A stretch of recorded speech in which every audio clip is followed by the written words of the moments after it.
Now, in Apple iPhones, they have their own AI called Apple Intelligence, but we know that's not as powerful compared to other AI. It's not that interesting. So, if you want to use ChatGPT in Apple Intelligence and Siri, you can do that.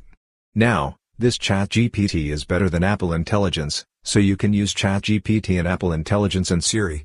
In this video, we'll be telling you how to do that. For this, open Settings. When you're opening Settings and scrolling down, you can see one option, Apple Intelligence Siri. Click on this option, and when you're scrolling down, you can see one option, Extensions. Under that, you can see ChatGPT. Click on ChatGPT. Sometimes it'll be turned off.